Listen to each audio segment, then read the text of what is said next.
You're on, Liz. Okay.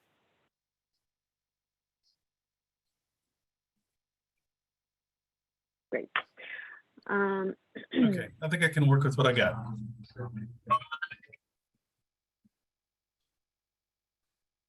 Sorry, I have to sneeze very badly. It's not happening. Okay, so this is the Housing First Subcommittee of the Commission on Equitable Housing and Development. The meeting has now commenced. It is July 27th at 4:06 p.m. This meeting is being held virtually due to COVID-19 to allow for social distancing and to protect public health. As we continue our efforts in meeting remotely, we ask all subcommittee members and commissioners as well as guests to mute yourselves until called upon to speak to avoid feedback and background noise. For those who have dialed in using the call-in number, to unmute to speak, dial *6 on your phone. Also, prior to speaking, please announce who you are to identify yourself. As a reminder, this meeting is being recorded. We ask that you only use the chat function to request to speak or to announce that you are leaving the meeting so that we can track quorum. Also, in order to comply with the state open meeting law, attendance and votes will be done by way of roll call using audio, not by using the chat function. Due to open meeting law, only items in the agenda will be addressed at this meeting. Action can be taken on any item. So the second agenda item is the call to the audience. This is the time for members of the public to speak and give their input.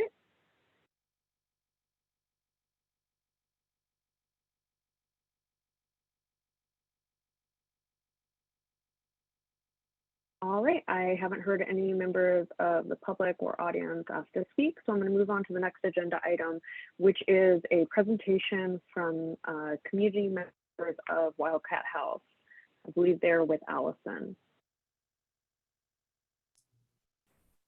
Hello. Hi, everybody. Hello. I have Donald Hargret. He's going to speak first. He also goes by Pops.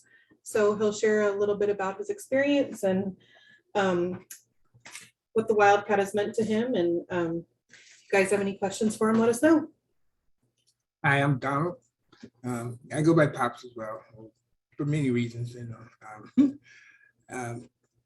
It's been a good time here. I've had learning experiences, a lot of learning experience, a lot of new things for me because I've been out of the system so long that I didn't understand how to do a lot of things. And the ladies here, they're great. They help me out every which way is a way, every which way possible. It made it possible for me to do what I'm doing, and I'm finally getting housed. I'll be housed by Monday, and I think that's fabulous. And I'm a little scared, a little apprehensive about it, but I've been so tired of being on the streets and here and there. This has been the greatest thing that's ever happened to me, so I love it. And I love the ladies for helping me. Thank you. Donald, can I ask you how long, what encampment you were from and how long that you were in that encampment?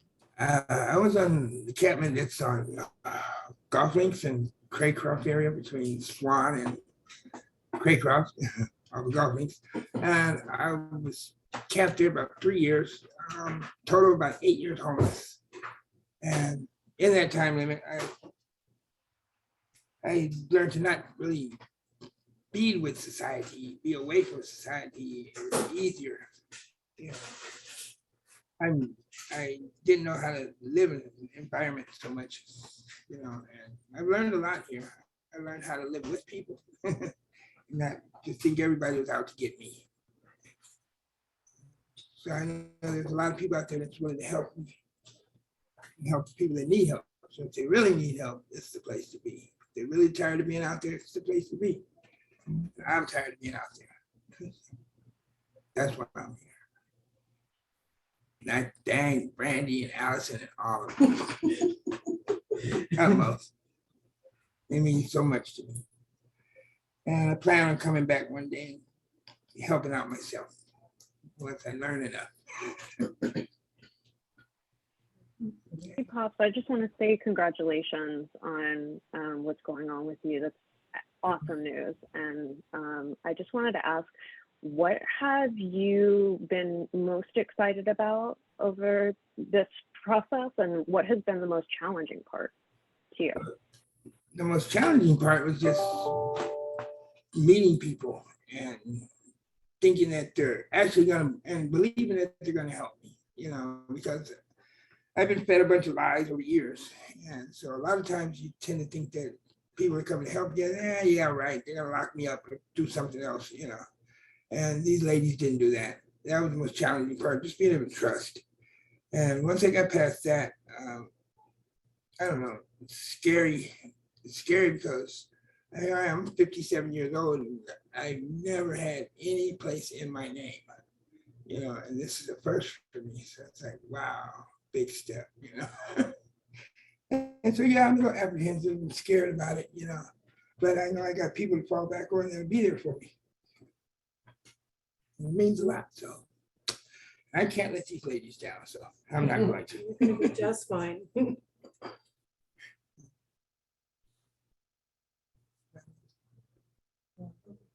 Does anyone else have any questions or anything else to say to Pops? I know that there's one other member of Wildcat House, and if Allison could tell us a little bit, it's just like a basic background on what Wildcat House is, that would be great.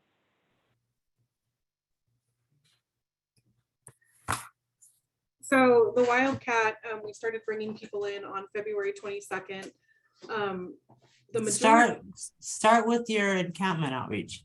Okay, well, I started going out to the encampment that Pops was from, actually on my first day at the city, which I believe was January 18th. I started going out there just kind of to show my face. So they knew who I was. They knew that this camp was being taken apart, but we weren't just taking it apart. We wanted to offer them housing. We wanted to offer them assistance.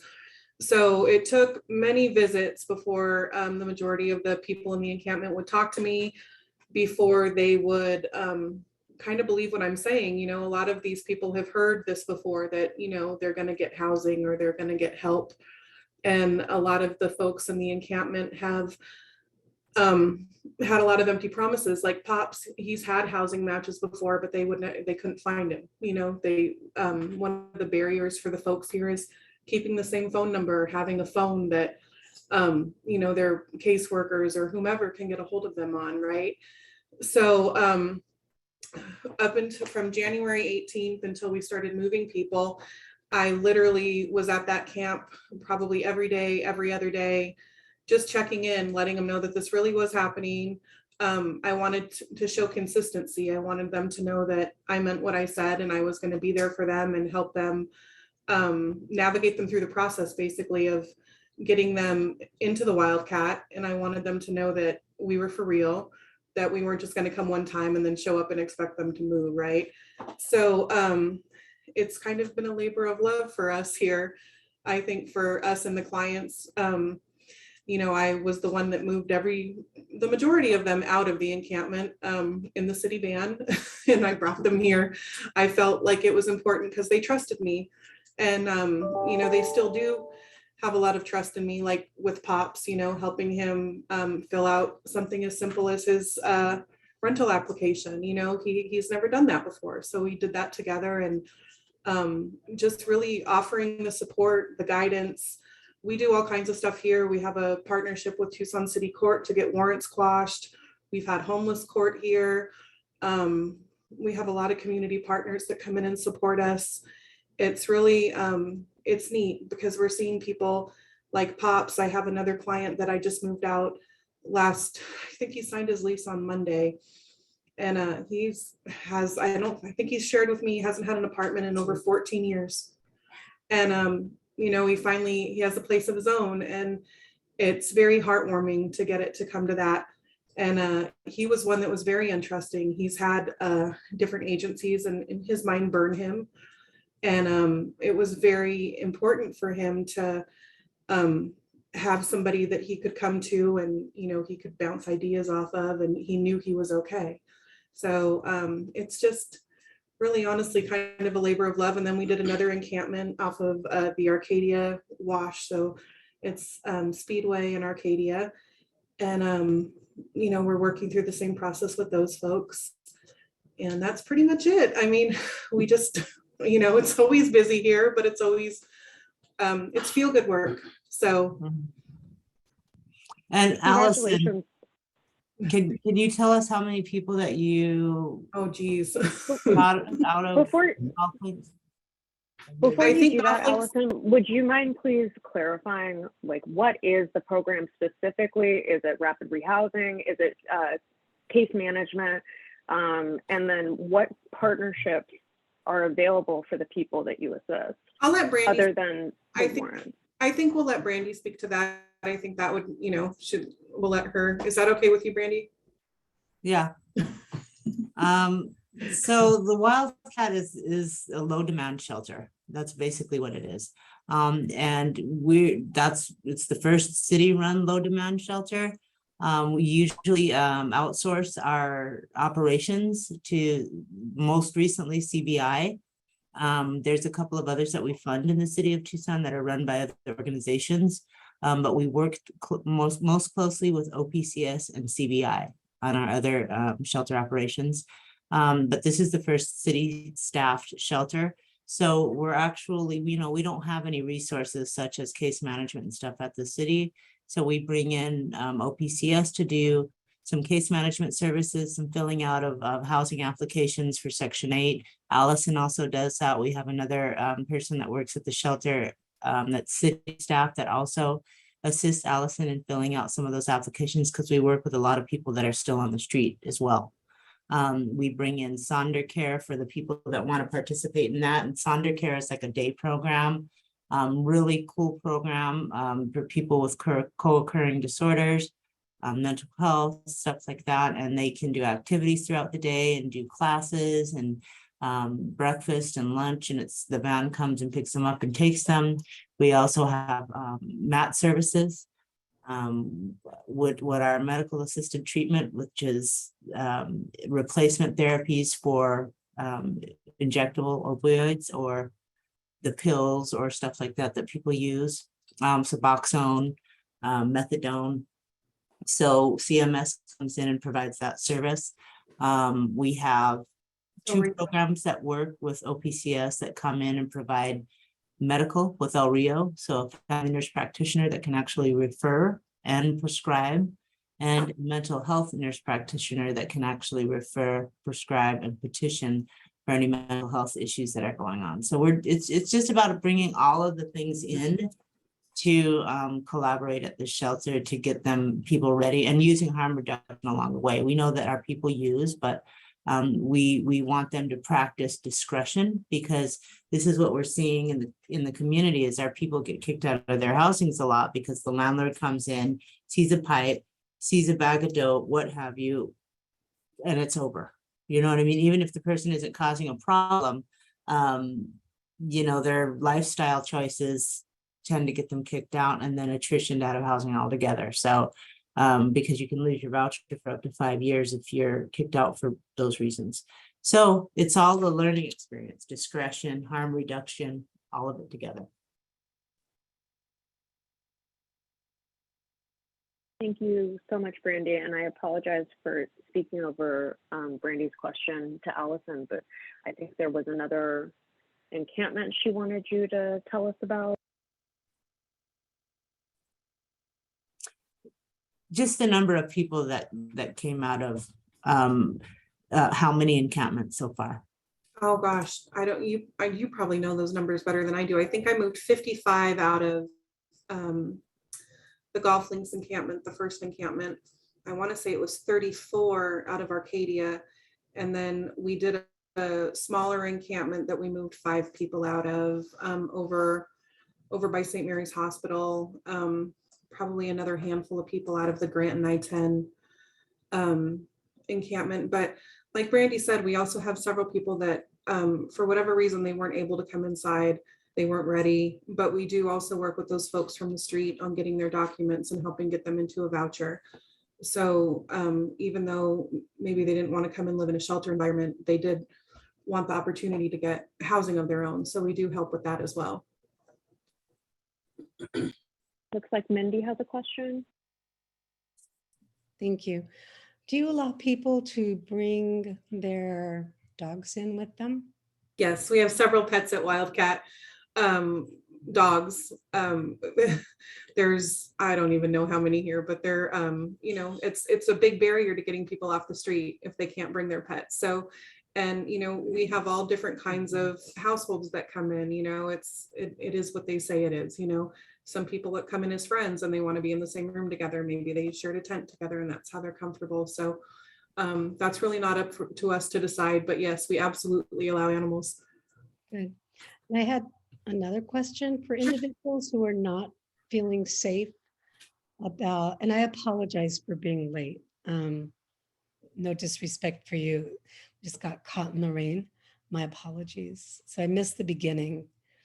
So if I'm asking questions that have already been, do you have space for people who are uncomfortable sleeping inside for them to sleep safely outside? Yet? We don't really have a designated space. We haven't encountered that yet. That's a good question, Mindy. I would say that if that came about, we would really try to figure that out. Just because we are low barrier, we are housing first, and we want people to feel safe. I will say a lot of several of the people that came in, especially the ones that have been homeless for a long time and living in an encampment, living in a tent, they all shared with me that it was very hard to adjust to sleeping indoors again. Some shared that they missed it. They missed being outdoors. It was hard to get used to the quiet. So when we really just try to support them through the process, right? Just really encourage them and let them know we're here if they need anything. I mean, it's truly, anything, we're here to support them and just kind of help keep them, reassured that, they have people in their corner and people that care. Is there another participant? Yes, I'm going to Is it introduce called Wildcat House or is it Wildcat? Wildcat Inn is technically what it's called. Yeah, But okay. we can call it Wildcat House all day long. All right, I'm going to let you I'm going to introduce you to Jeanette now. There she is. Hi, I'm Jeanette. Let's see. I've been here at the Wildcat Inn for just about 4 months, a little over.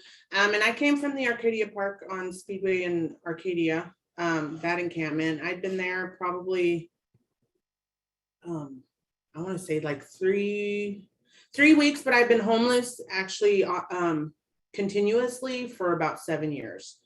I mean, I've had my own housing before. I've had my own apartment, house, whatever you want to call it. But I do have a substance abuse disorder. And I mean, as of right now, I am 8.5 months clean. Yay! So I was really scared to be stuck outside again. And because I didn't want to go back to the life I was living before, because it wasn't really any fun. And it was just a big stressor on top of not having my own place. So then my friend Pops next to me here, he suggested that I come down here and just wait. And I was like, okay, I don't know. I wasn't sure about it. And I was like, but fine. So I came here with my one backpack and I sat down here for about 4 hours and I waited and waited and waited. And sure enough, I came in and I talked to Allison and she said that she didn't want to see me out there when I was trying so hard to better myself already. And I am forever grateful for her, for Brandy, for all the other staff members here, because it is a huge gift. And what Pops is saying was right, is like, I mean, we have all these empty promises given to us. And finally, somebody comes along to offer this, what we've been wanting for years and years and years, a lot of times even longer than I've been homeless. And that's all we wanted, is we just wanted like a helping hand. We don't want it given to us. We just want someone to help us to get to where we want to be. And like I said, I'm forever grateful for everybody here. Because honestly, if they weren't here at the time I needed them, I probably would have gone back to using, and I don't want to be there. I mean, I'm 38 years old and I'm way too old to be running around outside, living in the wash, sleeping in a tent. You know, I mean, yeah, it's what I'm used to, but I do know that I can have a better life, and that's why I came here, because I'm sick and tired of being sick and tired. As corny as that might sound, it is oh so very true. Jeanette, can you tell us a little bit about some of the peer work you do at the property? Work. I volunteer a lot here, a lot, because of the because I am ADHD also, so I always have to be doing something, and it kind of ties into my addiction issues also, is because I know if I get bored, then I always have that slight chance that I might go back out there, and I don't want to do that. So I always, you know, volunteer to help clean a room when someone moves out, or I help go shopping for the food here, for anything at all. I mean, they'll come and ask me if I want to do it. I mean, they show my room when they do tours. Almost every time, I think. So, but and you know, I'm always here for clients or other people who come by, even off the street, to hang out and talk to if they want to. So yeah, I mean, I don't know, I love it here. I can't stay forever, but if I would, I could. I just want to say congratulations on all these major steps that you've taken in such a short period of time. And I wanted to ask you, what do you think is the difference between this experience this time with a service agency and the other people who have broken promises? I think this time around, well, in my own experience, this time around, they actually showed up and proved that they were actually there to help. Other times, you know, even if with like other agencies and whatnot, you know, it's like, okay, well, we can help you do this, but they don't come to you. It's like you have to go to them. But in this situation, everybody here was available to come to you and help you out and to try to help you along to get to where you want to be. And I think that's a huge difference, is because a lot of the times, even like when Allison would come out to the encampments, is like a big issue for all of us who are homeless is transportation. I was like, we can't go really anywhere. I mean, we can use the bus, but it takes a long time, especially on the weekends. And for them to come pick us up and come here is a big deal. Thank you so much. I really appreciate you sharing that. It looks like Mindy has a question for you. I have a zillion questions to start with. Vocational, are you getting, I know like 8 months sobriety, usually we talk about waiting a year before taking on any big endeavors. Is there any vocational dreams that you had, work, employment? Actually, because I am actually a certified vet tech. I was certified probably about 16 years ago. But unfortunately at that time I started getting seizures, so I was put on disability. So it kind of put that to the back burner for a little while. So that is my background training, is large animal vet tech, actually. So but I haven't done it in a while. I would love to work with animals in some capacity again. But you are correct. I mean, you're not supposed to do anything brand new into sobriety. So I'm trying to ease myself back into the normalcy of life, I guess. Yeah, they say that first year of sobriety is the most important to protect, and that there's peer support training where you would work as Oh, yeah. I have thought about doing that, of taking the recovery support specialist training through the U of A. And then I could either work with Kodak or Cope or La Frontera, whatnot. And I've been looking into it. I have to check the schedule again to see when the classes start, but that is something I have been looking into. Yeah. Good. You'd be awesome. Thank you. So, just putting a plug in, we need, like the system needs people like you to be, and pops, Yeah. to be working with other colleagues, and there's just not enough good people. So thank you. Thank you. Does anyone else have any other questions for these awesome folks? I do. Brandy, Allison, is there a list of the top homeless areas in the city? Maybe city council or somebody has a list of that? Does that exist? A list of hotspots, the homeless Yeah, hotspots? yeah. Yes, we have a list. So our division actually oversees homeless protocol as well, even though Housing First and Homeless Protocol are two different divisions and two different things that solve two different problems. We oversee it we oversee homeless protocol as well. And we do have a running list of hotspots that TPD Hot, our homeless outreach team that we're beefing up. We're in the process of beefing that up right now. And that Sarah Lanius, our community safety, health and wellness directors looking at, TPD's looking at it. A couple of the captains, we're revamping some things a little bit and we're redoing the survey piece of that for our dashboard. So yes, we do have a list. I can get that to you. I can get that to this group. Okay, thanks. And let me apologize. If my internet connection's kind of spotty, was fine, and then I don't know if it's the weather or what it is.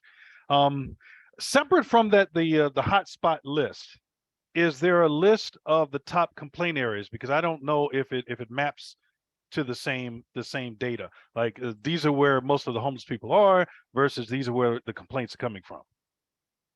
It's the same. Okay.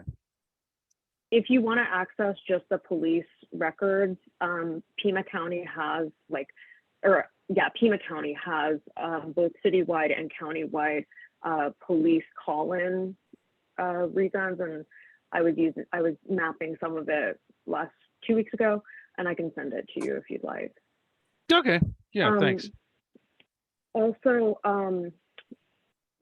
I have been trying to get a hold of HMIS folks, which is our coordinated entry system, how people get screened into housing, and they do the point in time count every year for them to present on the point in time count and the coordinated entry systems that we have. And Brandy Allison, do you think the Thrive, I'm going to say at this point, 2 Thrive programs, are they servicing areas where some of the homeless are, most of the homeless are, a little of the homeless are? Drive in the 05, definitely. You're talking about right around the Wildcat, up a little up north, more a little, near the graveyard, near the cemetery. And then you're talking about the 29th Street corridor is the other Thrive that's going to be happening. And we see heavy traffic there. And we're looking at some other things there as well in that area. So yeah, I would say you're correct on that. Okay. And if they can hear me, Pops and Jeanette, thanks for coming. Oh, I see Jeanette there. I don't know if Pops is in the room. Is he in the room? Yeah, he's here. Okay. Hey, just want to thank you both for speaking to us. It is my opinion that we need other people to tell other citizens about your lived experiences. I have a lived experience. It's I've had a lot of luck, if you will, through my lived experience, but I came across the same dead ends at times that I think you did. Yeah. And broken promises. And I'm kind of in the past 24, 48 hours, I'm also dealing with a brother of mine who didn't make it. His lived experience came to an end, I guess, midday yesterday. Oh. And Sorry. so I am trying to find out, what brick walls he hit. Because he had problems, he had troubles. But I was not aware that he wasn't being cared for. And I just found that out. So Sorry for your loss, Mike. thanks. It's just so it's it's my experiences, it's your experiences, Pops and Jeanette, and then it's his experience. And then I do talk to people on the street a lot. And I just one of the big things is I feel that based on my conversation with other people, it's going to be up to us to explain to citizens why things are the way they are, what help is needed, why they should help, instead of them people just complaining. They need to understand. Yep. And I think it's going to be up to some of us to get that info out there. Not a choice we chose. No. But thank you Thank for you coming. so And I think that's all of my questions for the moment. Thanks. Thank you. Thank you. If you both want to, I think, stay on the call with us, please do. We'll be here. I was just about to say, you're more than welcome to stay on this call. This is an open public meeting. We would love for y'all to tell folks about our meetings, because we're essentially trying to create space for, like Mike said, people to share their experiences, interacting with these programs, living on the street, and their successes and their failures, and failures that they've seen, so that we can make it better. Okay, it looks like Joe has a question, maybe. Yeah, and first, condolences. I'm so sorry to hear about that, Mike.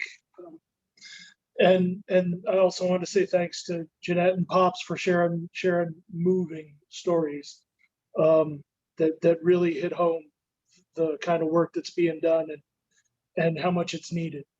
My question was kind of a follow-up to one earlier. There was a question whether there were people who weren't wanting to move indoors. So kind of a Brandy and Allison question. Do you feel like there's a lot of demand for kind of outdoor sheltering kind of services? And do you feel that your efforts can be as effective in that environment or no? So what I will say around that is I feel that there is a lot of there's starting to be a lot of buy-in about sanctioned homeless encampments in the community, and what that would look like. But I will say that our mayor and council are not in that arena right now, because it's not a solution. It's kind of a Band-Aid. And we've been kind of what's really needed on the back end is more affordable housing, right? That's where we're lacking. And I really feel like the moves that HCD is making and PCD is making towards these efforts is what's going to eventually pull us out of what we're seeing in our homeless crisis right now. And it is, we're the Wildcat is actually part of that plan. It's probably one of the last ones that'll be rehabbed, and that's maybe a couple of years out still. But like we're looking at No Tell Motel and Oracle and Milagro, and we just got the funding for those things, the Litech properties. You see another one going up kitty corner from Wildcat on Drachman. That's one that La Frontera is putting up. So more and more we're having that discussion in this community about how we're going to get affordable housing, because eventually that's really what we need. We need low demand shelter, yes, but we also need the people that are in place to do the harm reduction at the low demand shelter. It's not just a place for people to sleep overnight. We need it to go at least 90 to 120 days so that we can really set some values with these people and get some core things that are going to keep them in housing once we have them there, and then a larger umbrella of affordable housing in the background. And I think that we're getting there, definitely in HCD and PCD. It's just very slow going. Anything good is not fast. So Thanks, Brandy. I feel the same way I think you do, but I wanted to maintain an open mind because I know there have been those calls for some different kind of services. But it seems to me, given how we can invest our resources, getting them into housing seems like a really great use. And the other thing, Liz, I have the same problem referring to Wildcat Inn. Wildcat House was a bar that was at Stone and Leicester back in the day. And I've messed that up once, and I know I screwed up. Everybody comes know in what's and they so say they want to funny? go to the Wildcat House, and I'm like, we don't behave like that here. Yeah. You know what is so funny is the first house I moved into when I got an actual job, what the landlord was the owner of Wildcat House. Wow. Anyway, yeah. She's on. All right. Well, I'm going to move on to the next agenda item unless anyone has anything else. Okay. So the next agenda item is just discussion of a Vice article. I didn't expect you to necessarily read the whole thing, but if you want to, the link is in the chat. And the reason that I wanted to get this on the agenda is just because I don't know if anyone else is as, I don't know, maybe obsessed is the right word. I'm a little obsessed with like the things that people post on Nextdoor because it ranges from to horrendous things people say about their neighbors. If you don't know what Nextdoor is, it is a website that connects people in a community by their addresses that aren't necessarily completely public, but it does say their neighborhood and so on. And this article is basically about how there was so much hostility to encampments in Venice Beach in California that Nextdoor basically fueled the community's rage in order for someone to be running what appears to be a pretty successful council campaign. And I'm just curious what people's thoughts are on Nextdoor in general, but also on just kind of NIMBYism that I know that I've noticed. Liz, I'm so sorry for interrupting. My audio is picking up your voice as being very wobbly, so I'm not able Okay. to understand most of what you're saying, and I really want to. No worries. How about this? I'm gonna try and, That's better. is it better? Okay. Well, All it was right. better. Hang on, I'm gonna turn off my video. It's just better. It's on my phone. I don't know how it could be. Yeah, you sound good. This one. Okay. But they want to see. All right. Does anyone want to speak about this article? I read it. I read the whole article. And I was recently in Los Angeles, downtown LA. I'm going back. But on Skid Row, there are 10,000 encampments. And walking through downtown LA, I saw what I've never seen before, with people shooting up and cooking right there on the sidewalk. I was stunned, and I thought I'd seen everything. So the whole piece about Venice and hit home. I love to know, I'm happy that we're doing programs like the Wildcat and Milagro, but it's so insufficient for what is actually happening here in Tucson. I read Jim Toffel's article about homelessness in Tucson from the Tucson Weekly that he sent all of us. For my comfort, I hear that good things don't come fast. I think we need to make it fast. So I'll be quiet now. Turning off my mic. I agree, Mindy. If only we could get everybody on that same page. I agree with you totally. Yeah, I kind of feel like I'm in the middle. And when I say in the middle, I'll try to describe it. So for example, let's say we have on this side, we have Allison and Brandy doing the work, right? And then on the other side, people like, and I hope they're still here, Pops and Jeanette. So I hear from people who need help. And then I talk to Brandy and Allison about what they need and the help they need to try to get it done. And then I also have been, and this has been going on for quite some time now. Just other people who have been calling into various telephone numbers or writing in agencies, and I end up talking to them, and they go, listen, having the homeless is a problem. Okay, so what's the problem? The problem is this, it's just the fact that they exist. Okay, all right, so let's fix the problem. What do we do? All right. This is a conversation I think we need to have more of, because and I know there was a meeting at Ward 3. It is my feeling, based on me watching the video, the playback after that meeting, and Brandy, you were there, so you would know better than I. But I almost feel like I need to go door to door. I need to go door to door and discuss with people, and they go, we need to solve the homeless problem. Okay, what do you want me to do? We want to get them off the street. Well, they want to get off the street. Okay, so what are we going to do? It might cost. And that's the only answer I have right now. It's like, it's going to cost. Well, I don't know if I want to pay that. But you said you wanted the problem resolved.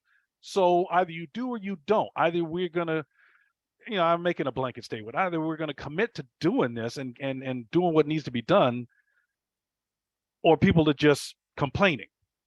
And that's it. But I just feel like there needs to be more communication, conversation, education to the public maybe about this, because I hear complaints, but I don't see citizenry assisting with the solutions. This might be a very, I don't know, not a very team playing kind of way of doing about it, but I read this stuff every single day. And these are people who want other people dead because they don't want to look at them. And there's actual words that people have used. And I don't think that education is necessarily going to work for someone who doesn't see another person as a person. And I think sometimes we need to make decisions that are best for the majority of our community, whether they're housed or not, regardless of whether someone is on board with it or not. I think that we might need to decide whether we are a community who agrees with the people who say not in my backyard, not anywhere, or yeah, we want to welcome folks in and we want to try and do a better job for everyone who's here.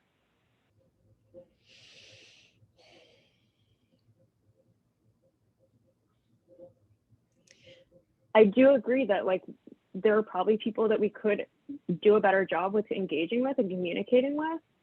But I think that there are some folks who, I've done canvassing, I got spit in my face once. Those are not the people we're going to have successful conversations with, And I think that we need to make a decision about, where do we want our efforts to go to? Where do we want our funding to go to? Do we want it to go to actual services that people are going to benefit from?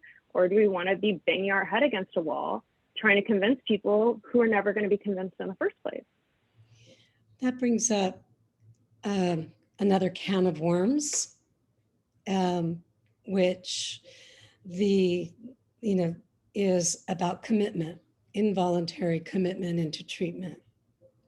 That is, I have worked in indigent behavioral health care since 1986. And have watched the whole series of different funding streams. I have never seen such a broken system as we've got right now. And part of that broken system is that even if somebody it costs $100,000 to have somebody go through the commitment process. For me, it's, what I hear so much pushback on is that we are violating people's civil rights when we commit or try to commit. And I think actually when we allow our vulnerable citizens with substance use disorders and actively actively involved in their mental health illnesses, and that will spit in your face or have reactions, that those are the individuals who are not voluntarily willing to go into treatment or into housing. We need to have a robust system of funding to provide programming after the commitment process goes through. We do not have that right now. So we're in a catch-22 within doctors that are at hospitals and case managers and programs that say, no, we're violating people's civil rights, but also that we're not providing, there's no money involved in the system to provide the necessary services for individuals who are resistant to, and there's always room for that 1% to 2% of individuals who just don't want to be housed. We've always had that demographic, and we need to respect that. However, people who are on the street and are using, and that there's a substance use disorder that is keeping them from being housed, and people whose brains are not functioning properly and creating delusions and hallucinations that are keeping them from getting themselves safe. That's where we have, I think, one of the biggest challenges that has to be changed at the federal level, getting more funding into behavioral health, and confronting the whole national crisis. It's a national issue that many states are allocating the funding to for-profit insurance companies who are cutting back services to where the services are not even always going to be effective because of the short duration. It takes 18 months for a person's brain to rewire from crack to heal. 18 months. And I think the longest residential treatment that we have now is maybe 30 days. And I'm just throwing out, these are just some of the other pieces of barriers. And for me, I see getting more Wildcat Inns up and running, and the engagement process that Allison does, it's phenomenal. Hey, Brandy, Allison, it's probably a different meeting, different conversation, but for those, because I know they're there, I talk to them, I meet them. For those who need, for individuals who are on the street and need oversight, I mean, really need oversight, daily, constant. Has there been any? Do you have any thoughts on that? I mean, has there been any thoughts about what to do, how to help them? I mean, because I was having this conversation with a TPD captain this week again, and I got lost somewhere in the 60s and 70s where all the funding for that type of housing services, institutions, whatever you want to call them, where they existed. I lost sight and didn't realize that, all of a sudden, oh poof, they're gone. Yeah, we they did do away with basically places to put people with severe mental illness, right? I mean, now you pretty much, in Tucson anyway, in Arizona, you pretty much have to prove that somebody's a danger to themselves or others. I mean, a serious danger to themselves or others. And that's where we're at a loss. That's where we're at a loss as a community, because not only are these people now mentally ill to a severity that's, I don't think some of them can come back from, but they are exacerbating it with drugs, right? So we've got some major co-occurring stuff going on, and it seems like as a society, we are letting it happen.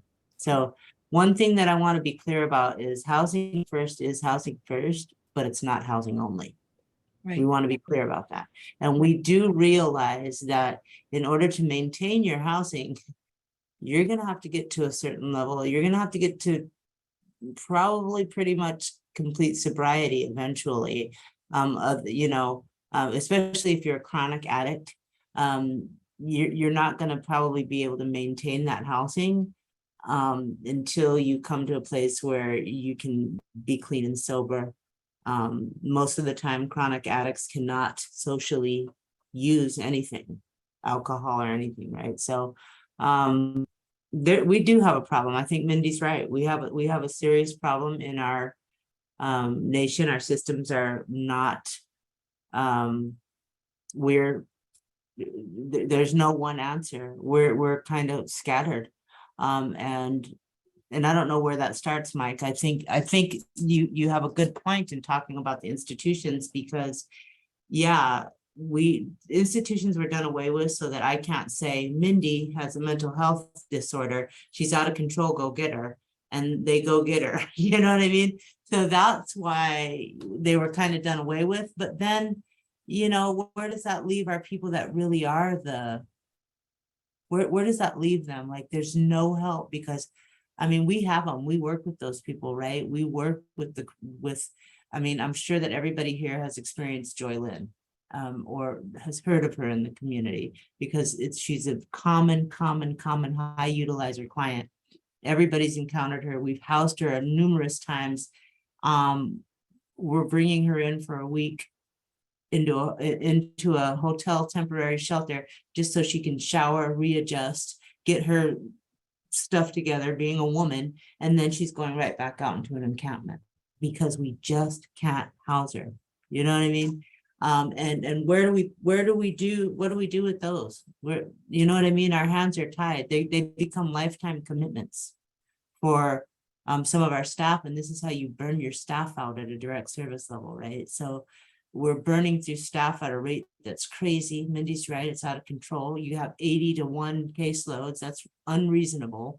You know what I mean? For anyone, they should be no more than 20 to 1. And less than that if you have super high mental health, high substance use, high utilizing clients, right? So we are broken. And how do we fix it? And I think that's part of the conversation that I want to begin having in the community. Yeah, Mindy too. So I think that it's really super important. And I think that that's part of the reason why the mayor pushed to make like community safety housing first. And they kind of work together. And how do we do this? How do we community safety, get all of the officers, MIST, CERT, TPD hot, TC3, all of the high utilizer stations, so to speak, and mix those with all of the necessary housing needs. And what do they need in housing? They need high level support. We need to teach our organizations how to manage their case management ratios, you know what I mean? Client to case management ratios, because the 80 to 1 is not working, especially for SMI SUD caseload. So I think it's a huge conversation that can happen everywhere, Mike, and it needs to start happening everywhere. Mindy is absolutely right. She's spot on about what's happening in our society. So, And if I, Mike, about the institution question, before being in grad school, I ran a court ordered treatment program for one of the agencies in town. And so I worked for 1 year at this program. In that 1 year time, our clients on court ordered treatment almost quadrupled. And a big part of the reason for that was that people were having a lot of breaks for the first time in their lives because of COVID. Regardless of housing status, we were seeing substance use issues, I think it's like 6 times or something than it was prior to COVID. And then also intimate partner violence and domestic violence increased, I think it was like 4 times or something. And for those reasons, we had a lot more people interacting with the police and getting taken into the CRC for urgent stabilization. And, people were getting petitioned, and a lot of times those petitions would get dropped and they would get released. Other times it would be up to a couple of months long stabilization period in another level 1, which is like a hospital treatment facility. So it would go CRC, and then they would get discharged to maybe Banner inpatient, or maybe Sonora Behavioral Health, maybe Palo Verde. That's a little bit less common. And once they were court ordered, they would have that following expected. But did it actually happen? Probably not. And a lot of the reason for that is because, well, first of all, hospitals were so exhausted in terms of staffing, in terms of COVID, you know, impacting their staffing as well. People just quit a lot of the times because it was such a severe increase in not only the amount of patients, but the amount of patients who were violent. And that was something that our hospital systems were not prepared for. And we started seeing people get discharged, even if they had a home, like on the street. There was just no coordination of care happening. And at first we were just really pissed off because the hospitals weren't working with us. And then when it came to us having all of these clients and patients who needed that level of care, we were the ones who were responsible for it. And in the same way the hospitals weren't ready, we weren't ready either. And so we had the same, you know, COVID impact, we had the same resignations, and we had also increasing oversight that wasn't helping, really. It was just oversight that should have been there in the first place. And the gap in oversight wasn't really visible until we had this massive uptick in client and patients and decrease in people able to support them. So not only was there a decrease in people able to support them, there was a decrease in people able to give them the deliverables they were asking for. So it's kind of just like I mentioned before, like we need to assess what is the risk and what is the reward of having these other steps in oversight, these other ways of engaging with people. Like, who ultimately is it our goal to serve? And will these steps that we're taking actually help with serving them, or is it going to serve someone else? And who's that person, and why are they in our way? You know? So that was my experience in short. Just to, I see Mindy has her hand up first. Go ahead. Go ahead, Brandy. So just to piggyback off of what you're saying, Liz, we're seeing that with our homeless population now, like our parks and rec people that are going out to clean some of these parks are feeling very threatened, and a couple of them have been attacked. In a meeting the other night for Ward 5, some of our Suntran employees are being physically attacked by bus riders. And like, where are we going? Where are we, how are we going to stop this rolling avalanche that's happening? Because it's kind of like a free-for-all right now, right? So I'm not quite sure where what we do about it, but it's a huge thing. It is. I'm curious. Oh, I'm so sorry, Mindy. No, go ahead, Liz. I'm curious, City of Tucson, just to your knowledge, Brandy, have they done anything to kind of assess what feels safe to people working these jobs? Like what unsafe things have they experienced, but more specifically, what things have made them feel safe in the workplace? I think action by leadership is what makes them, you know what I mean? I think being heard, you know, I mean, when you have 7 or 8 Suntran employees showing up to a open community meeting with TPD, asking, what are we going to do about bus drivers getting attacked by these populations that we're working with in Housing First, you know, the people that are doing drugs heavily or have severe mental illness or what have you, right? You never know what's going to set somebody off. You just don't. And they're not equipped. They don't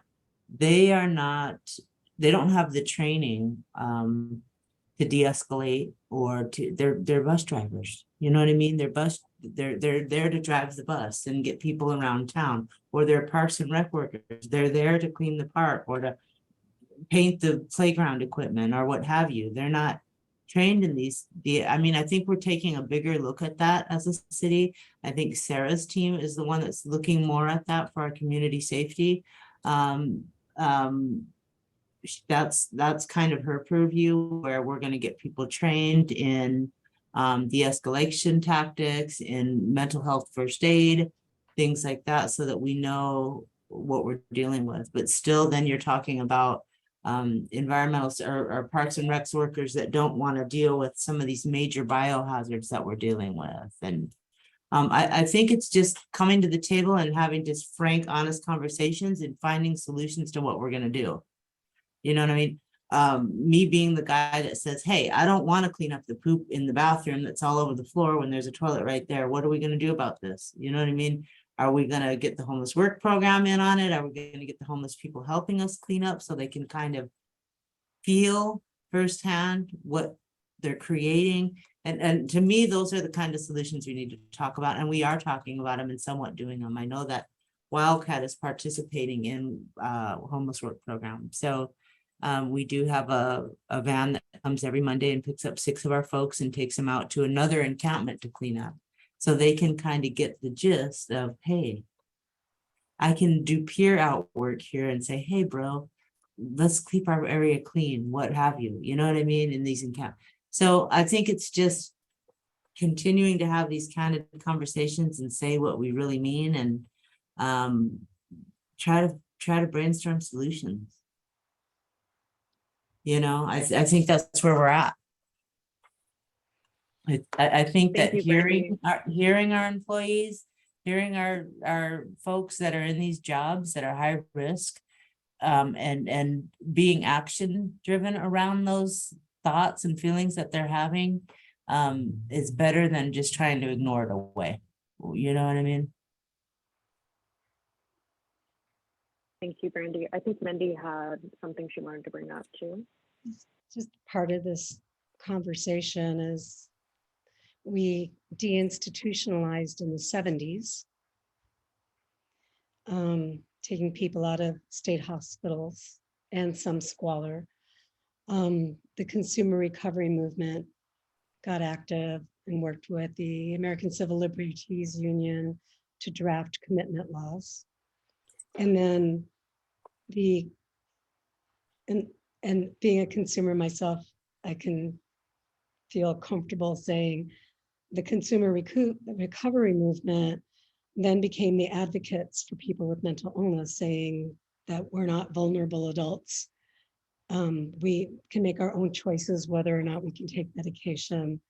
And where that went and how that got translated into is they don't need funding because they're not vulnerable adults. We as a society do not tolerate our citizens with a developmental disability, Down syndrome, to be eating out of garbages, or with cerebral palsy crawling on their hands and knees. And we don't tolerate so many other our people with dementia and Alzheimer's to be running half naked in the streets. But we do tolerate our vulnerable adults with substance use disorders and serious mental illnesses when they're not making the decision, the disease is. And I think that the answer is housing first as one of the biggest go-tos. I worked on an ACT team. I worked with 17 people. I had to leave when it got up to 35. People were not in the hospital for 3 years, who had had 23 hospitalizations when I got them that first year. And by the time I stopped working with them, and it's all about relationships and having services tailored around the individual. So it's money, it's funding, and it's changing the source of who funds us and deliverables, and not getting reimbursed over a certain amount if you're on a block. The politics behind all of this that is creating the barrier for people to get the treatment and support that they need at the level that they need it. It pisses me off beyond words. And I'm ready to go to bat to get a change happening, because we are now in a position of violating their civil rights to have equal opportunity. So I believe that some people need to be in an institution for the rest of their lives. There are some people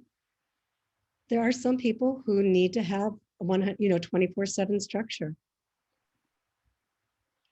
Post-mortem autopsies with people with schizophrenia that are non-responsive to medication actually have brain changes that have happened, where the cerebral cortex has shrunk and the ventricles enlarged, where it's a physiological, it's as close to Alzheimer's and dementia, not schizophrenia. So I'll be quiet. Thank you. more I housing. love, Um, I love your brain, how your brain is thinking, Mindy. It's really accurate. And you're right.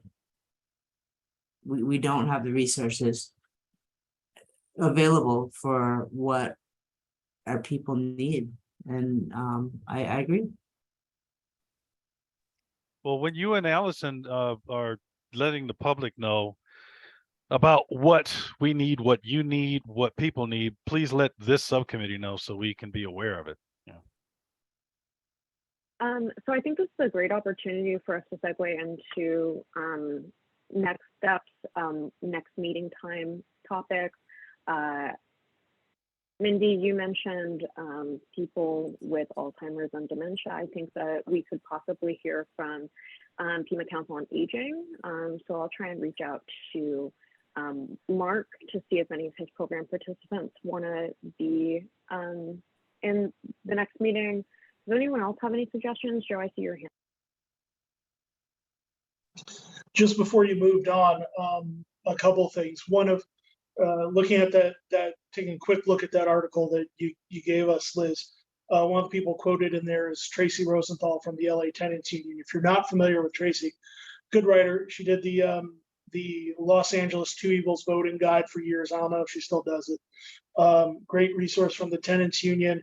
She had a really good piece in the LA Times a few years ago about displacement around expanded public transit ridership, which I know is a concern, especially as we move forward looking at bus rapid transit and things in Tucson. So good resource for that. And the other thing that came to mind is you're talking about the loss of resources around mental health and substance abuse in the 70s. And it's the same era where we start to lose resources for housing.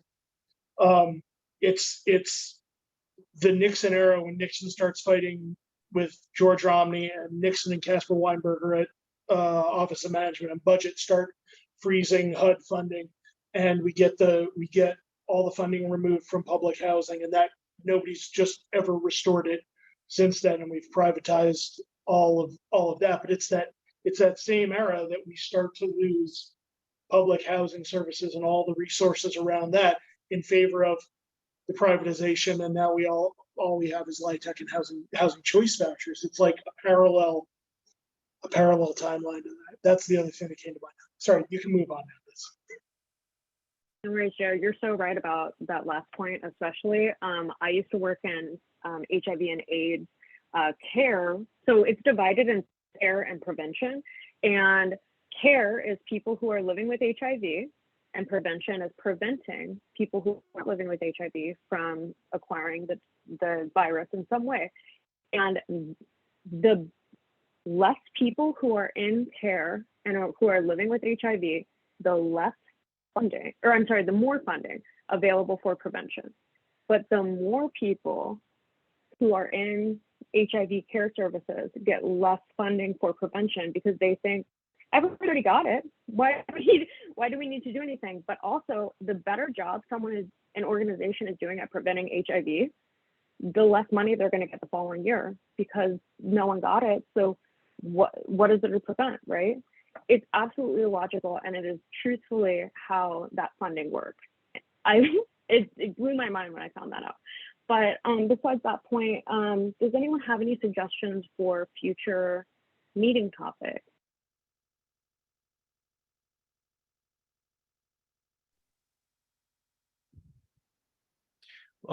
Were you going to reach out to maybe TTU?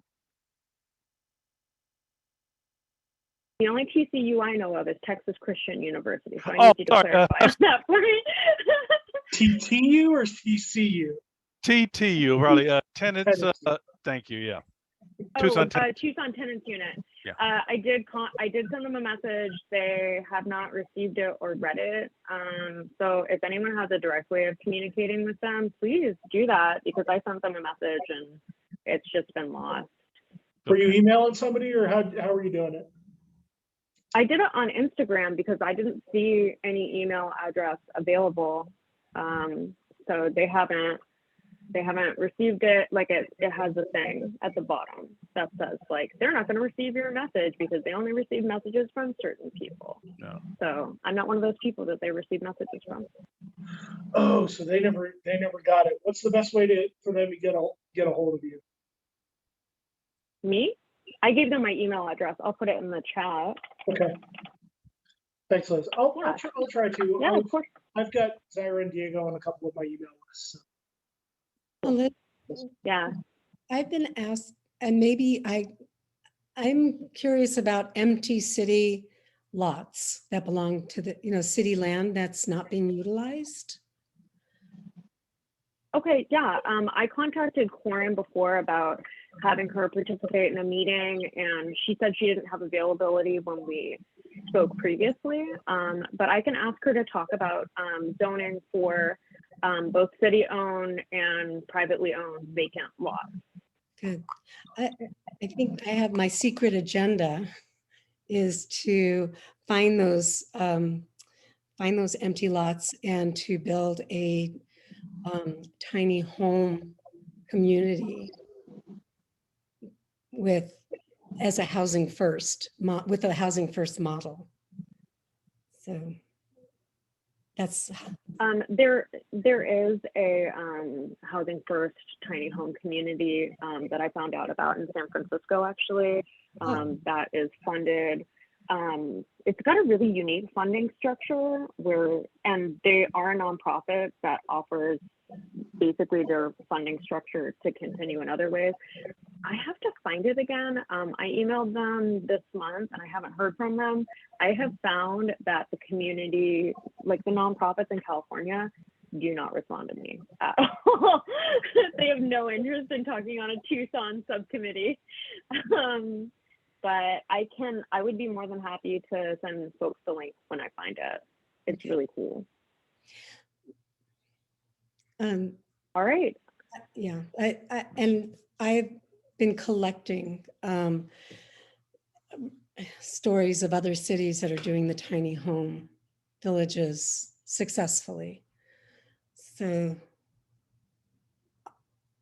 that's that. We need hundreds of units for people. Is there a reason? Yeah, I was going to say, we need so many units that it would exceed the Tucson city limits. Is there a reason we're looking specifically at tiny homes and not at denser development? No. Okay, just curious. Yeah, I've actually been trying to look into the denser development, various eco-friendly, all that kind of stuff. But I haven't come up with anything to present to this subcommittee, much less the commission just yet. There's still a lot more information out there that I could seem to consume.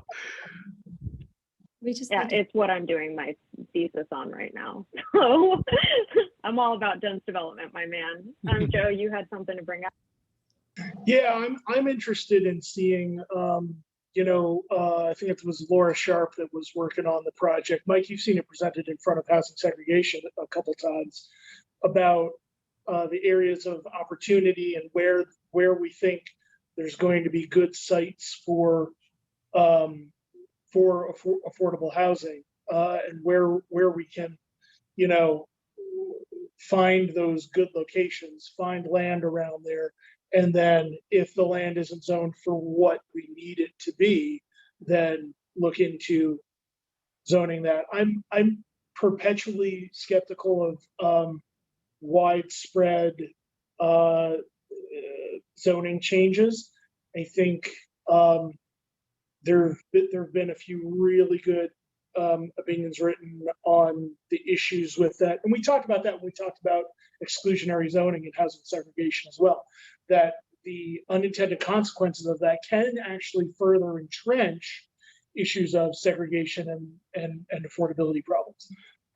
So I think you have to be really careful of those. And that's why I'm really interested in what Laura comes up with for that mapping project. And I'm glad somebody brought up the tenants union just in general. Mike has again heard me talk about this in other groups. I feel like with housing segregation subcommittee and affordable housing subcommittee and housing first subcommittee, I don't know where tenant support fits. And I think it's the vanguard, it's the front line. It's also in some ways, one would hope, I know any law that would help tenants gets pushed back on by the big money from Realtor Association and multi-housing, all those things.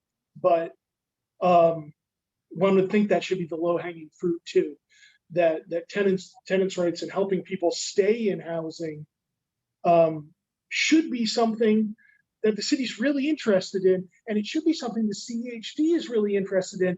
And we've had zero conversations of it outside of source of income discrimination protection. That I know Liz brought it up in one of these meetings. I brought it up in one of these meetings, and ended up in the HASC plan. And I think housing segregation is going to talk about it tomorrow. But yeah, tenant protection just hasn't gotten any time in any of these meetings. And I think it's really frustrating. And I'm not sure if Housing First doesn't, I don't know if this seems like the place for it, but affordable housing isn't taking it up. And I don't know if housing segregation is either. So if you're looking for other things that you want to talk about in some CHD meeting, that's I think the top of my list. Joe, I agree with you completely. I personally feel that this is the place for tenants. I think that part of sharing lived experiences is also sharing your experiences with landlords and applying for rentals and looking at moving to another city because Tucson's become so unaffordable. But I personally feel that it's part of us looking at the continuum of housing.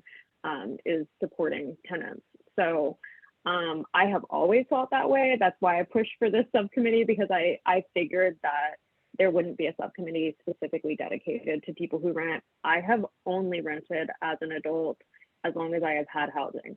So like I personally would like to see people like me represented, and my friends, the people that I know. Okay, well, so Joe, if you could please get my email address to the Tucson Tenants Union, I'll get them on as soon as I possibly can. And I'm going to contact some people I know who maybe could get us hooked up with some more folks to share their experiences. Like I said, renters have experiences that I would love to hear. And then I will contact Laura Sharp, Corin Manning, and Mark with Pima Council on Aging for future meetings. Anything else? Yeah, regarding free, I'm sorry, I didn't mean to jump on you, Mindy. The reason I was late is because I used a meeting ID and a password, which I had in my calendar, and I believe Ernesto's listening. So that's why I just wanted to let Ernesto know that I'm going to my calendar. I'm deleting all of the meeting requests for the Housing First Subcommittee, because apparently there's a different link I should be using. Okay, just want to give you a heads up on that. Thanks, Mike. I'll look at that. Okay. Mike, I just All right.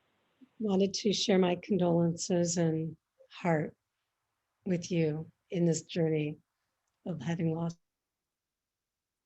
Thank you. It seems to be, I mean, it's touching everyone. I again had this conversation with other people before, just like, we're all, I think the pandemic just enhanced things and brought a bunch of things to the surface, just in general.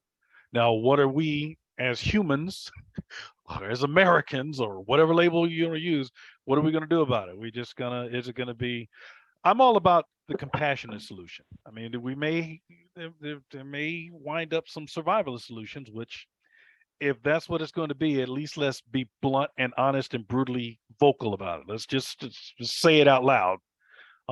But if we're saying that we're going to be nice people, then let's try to be nice people and fix this stuff. All right. Well, I think that's a great note to end on. And unless anyone else has anything else to add, this meeting's adjourned. Thank you, Liz. Take care. Thanks, everybody.